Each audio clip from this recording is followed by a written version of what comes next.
안녕하십니까, 이태윤입니다. 최근에 정말 너무 많은 벌금이 나와서 살기 힘들어요. 자전거에 번호판이 없으면 50위안 벌금을 내야 하고 차가 깨끗하지 않으면 200위안을 벌금으로 내야 해요. 심지어 채소 장수는 채소를 팔았다고 11만 위안을 벌금으로 내야 하는 상황이 발생했어요. 이건 벌금으로 돈을 벌려는 거죠?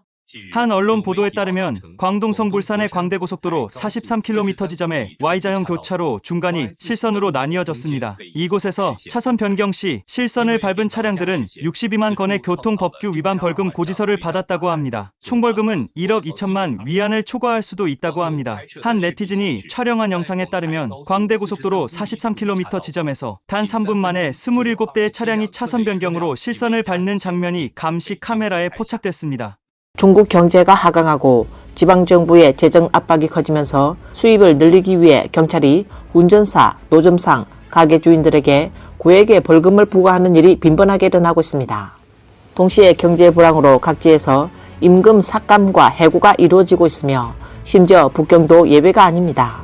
오늘은 이와 관련된 이야기를 나눠보겠습니다. 최근 인터넷에 떠돌고 있는 영상 하나가 있습니다. 영상에서 섬서선 교통경찰이 대형 트럭 운전사에게 벌금을 부과하는 장면이 나옵니다. 이유는 4시간 동안 운전한 후 반드시 휴식을 취해야 한다는 것인데 심지어 여러 명이 교대로 운전하더라도 휴식을 취해야 한다는 것입니다. 네티즌들은 차가 쉬어야 한다는 거지 사람이 쉬어야 한다는 게 아니었네 라고 비꼬았습니다. 북두 모니터링 플랫폼에서 확인된 결과 당신의 차량은 어제 밤 3시부터 밤 11시까지 충분한 휴식을 취하지 않았습니다. 지금 북두 시스템에서 경고가 발생했고 당신은 피로 운전을 한 것이므로 법에 따라 처벌하겠습니다. 잠깐만요. 저희는 2명이 번갈아 운전하는데 왜 피로운전이 되는 거죠? 북두 시스템은 차량을 기준으로 감시합니다. 북두 시스템에서는 4시간마다 20분을 정차해 휴식할 것을 요구합니다. 2명이 운전하는 것과는 관계없어요. 이해하셨나요? 운전자가 2명이든 3명이든 4시간마다 20분을 반드시 쉬어야 합니다. 위법 행위가 기록되어 있어요. 위반자는 당신 혼자가 아닙니다. 북두 시스템이 피로 운전으로 판단한 거예요. 지금 차를 쉬게 하라는 건가요? 아니면 사람을 쉬게 하라는 건가요? 차가 갑자기 운행을 못하게 되면 100% 사람에게 문제가 생깁니다. 어제 그 사람은 그렇게 말하지 않았어요. 자, 한번 보세요. 우리가 무작정 벌금을 부과하는 건지 아니면 시스템이 잘못된 것인지 보세요. 이 영상은 네티즌들의 큰 관심과 비판을 불러일으켰습니다. 많은 사람이 댓글을 남기며 벌금이 목적이고 나머지는 변명에 불과하다. 몇십 년 동안 운전해 왔지만 오늘 드디어 알게 됐다. 피로 운전은 차를 말하는 것이지 사람을 말하는 것이 아니라고 말했습니다. 북두 차량 운행 기록기는 중공 당국이 화물차에 의무적으로 설치를 요구하는 감시 시스템입니다. 이를 설치하지 않으면 연간 영업 허가증을 받을 수 없습니다. 공식 발표에 따르면 이 시스템의 목적은 운전자의 과속 및 피로운전 등 위반 행위를 신속하게 모니터링하여 교통사고 발생 확률을 줄이기 위한 것이라고 합니다. 그러나 많은 화물차 운전자는 운전실이 그들의 개인 영역이라고 생각하며 북두 감시 카메라를 설치하는 것은 그들의 개인 생활을 침해한다고 여깁니다. 특히 부부가 장거리 운전을 할 때 많은 사람이 지켜보는 가운데 감시당하고 있으며 일거수일투족에서 사생활이 전혀 보장되지 않습니다. 당국은 화물차 운전자들에게 이 시스템 설치 비용을 자비로 부담하도록 요구하고 있으며 설치 비용은 한 대당 3,000위안에서 4,000위안까지 다양합니다. 또한 운전자들은 매년 600위안의 서비스 비용도 추가로 납부해야 합니다. 최근 몇 년간 중공의 재정 위기가 심각해지면서 각 지역 정부는 종종 과도한 벌금을 부과하는 사례가 발생하고 있습니다.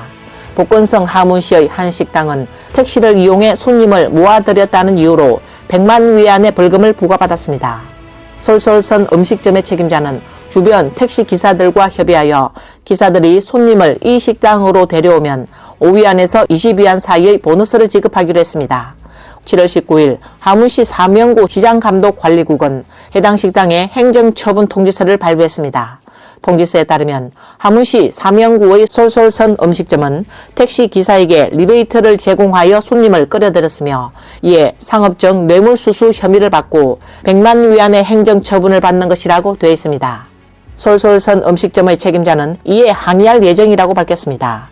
하나의 작은 식당이 연간 20만 위안을 벌기도 어려운데 이렇게 벌금이 과도하게 부과된 것은 너무 지나친 처벌이다 라고 말했습니다. 네티즌들은 100만 위안 벌금의 근거가 무엇인지 알고 싶다며 개인 사업자가 운영하기도 힘든 상황에서 이 벌금 액수는 너무 부당하다고 반응했습니다. 광동성에서도 황당한 일이 발생했습니다. 광주 남방의학대학교 유리 교수는 환자 구조로 수업에 늦게 도착했는데 학교 측에서 처벌을 내려 이에 대한 비판이 일었습니다. 2024년 5월 10일 오전 해당 학교 2019년 임상의학반의 수업은 유리 교수가 담당했습니다.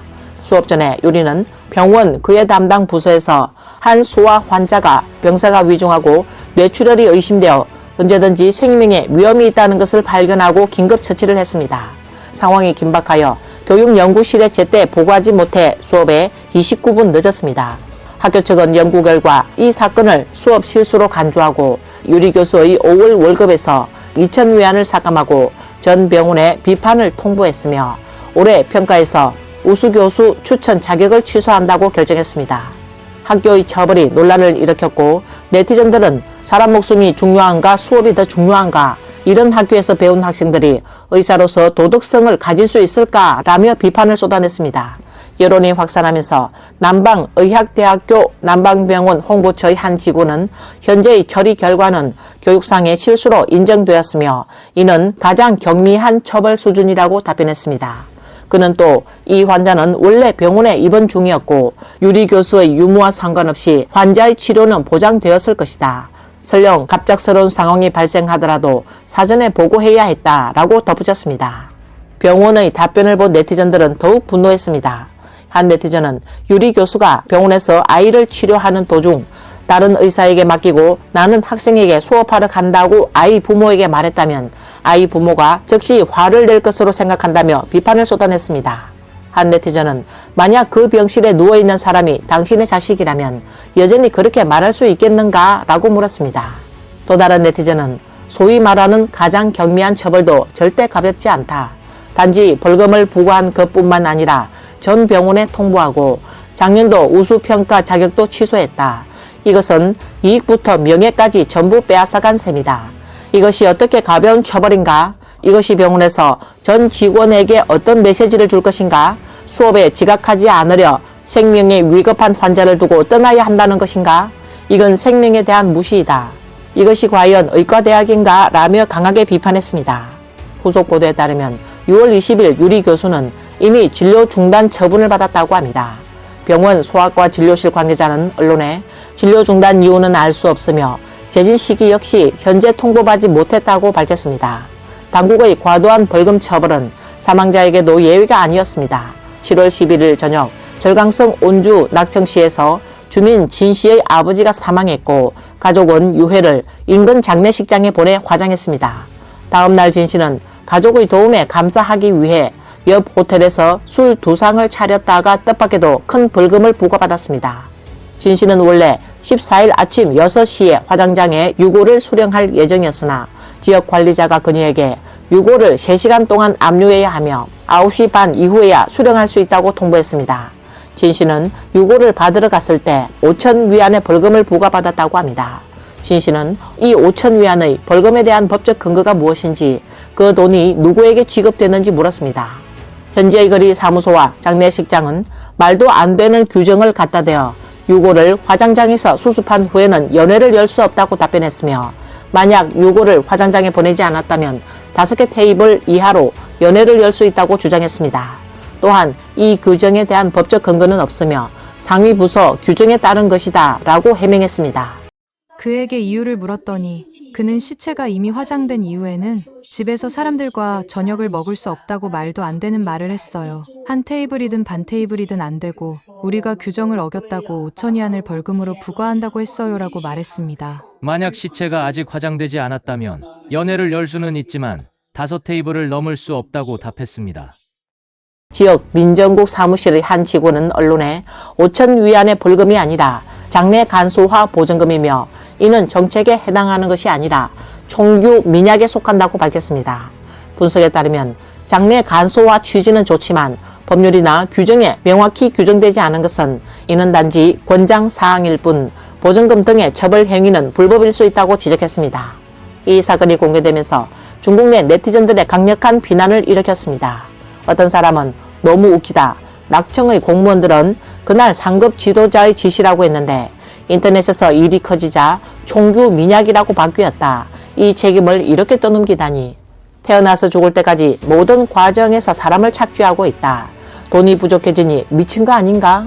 너무 지나치다 라고 비판했습니다. 중공의 재정 긴축으로 인해 벌금 경제가 유행하고 있으며 중국에서는 운전 중 벌금을 부과받는 것이 매우 흔한 일이 되고 있습니다. 네티즌 의의와 남편은 북경에서 열심히 일하고 있으며 그녀의 남편은 택시기사입니다. 가끔 벌금을 내야 하는데 남편은 차량 대여 서비스를 제공하며 아침에 고객을 호텔에서 픽업하고 하루 종일 고객과 동행한 후 저녁에 고객을 다시 호텔로 데려다주는 일을 하고 있습니다.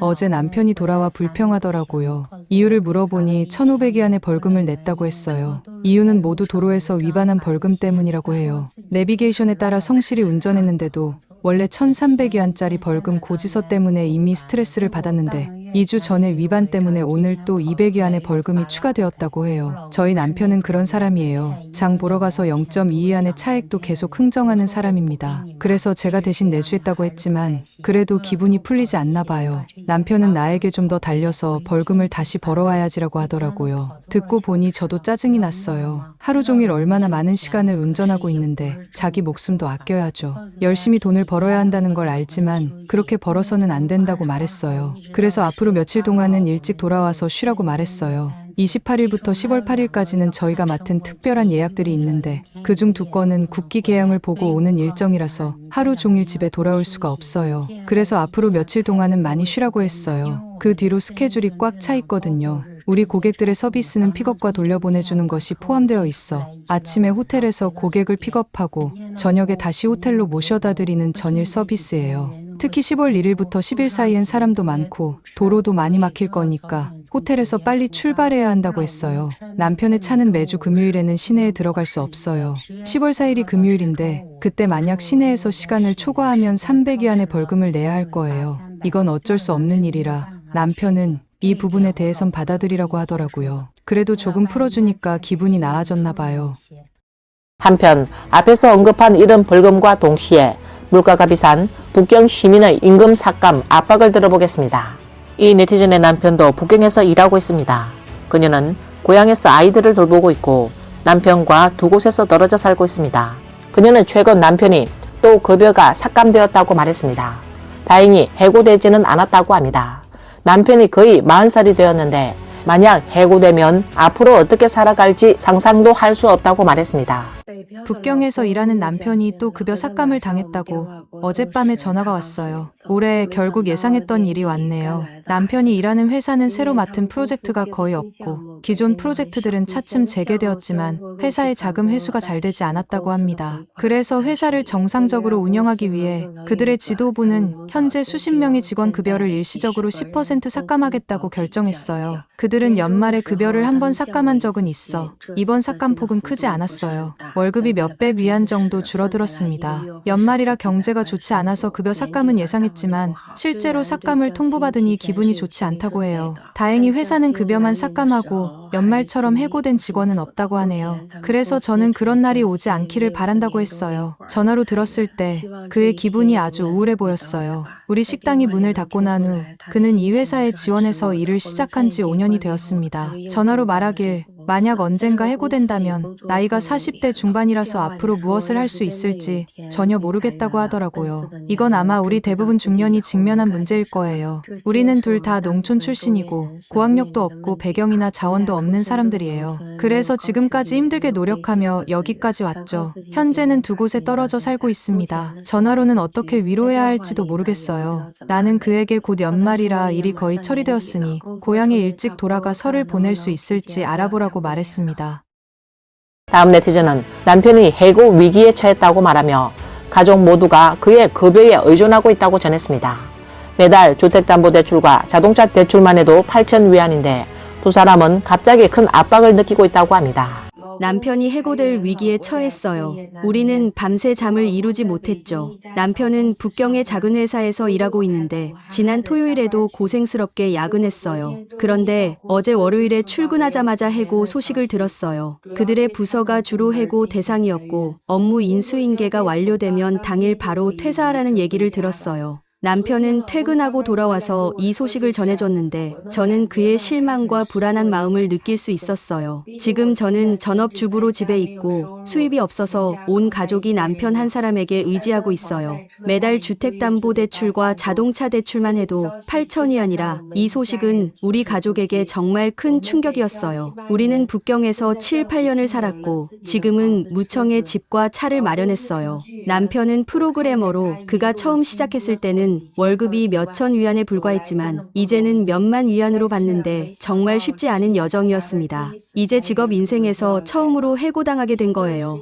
얼마 전에는 제 친구도 해고당했는데 4개월이 지나도록 적합한 일자리를 찾지 못했다고 해요. 이제 곧 연말이 다가오는데 해고 소식은 정말 우리의 삶에 큰 타격이네요. 어떻게 부모님과 아이에게 이 소식을 전해야 할지 모르겠어요. 겨우 팬데믹과 통근의 어려움을 이겨냈는데 해고 때문에 모든 게 물거품이 되는 건 아닐지 걱정이 돼요. 남편은 농담처럼 해고되면 배달하면서 일자리 찾을 거야라고 했지만 그만큼 압박이 크다는 걸 알 수 있어요. 4, 5년 전이라면 아마 해고되면 그냥 끝날 수 있었겠지만 이제는 나이가 35세에 접어들면서 이 업계에서 나이에 대한 불안감도 커졌어요. 그래서 저는 그에게 일이 잘 풀릴 거라고 위로해 주었어요. 아직 나쁜 소식이 오지도 않았는데 걱정하는 건 스트레스만 더 늘리는 거니까 너무 걱정하지 말라고 말했어요. 여러분은 지금 일 잘하고 계시는가요?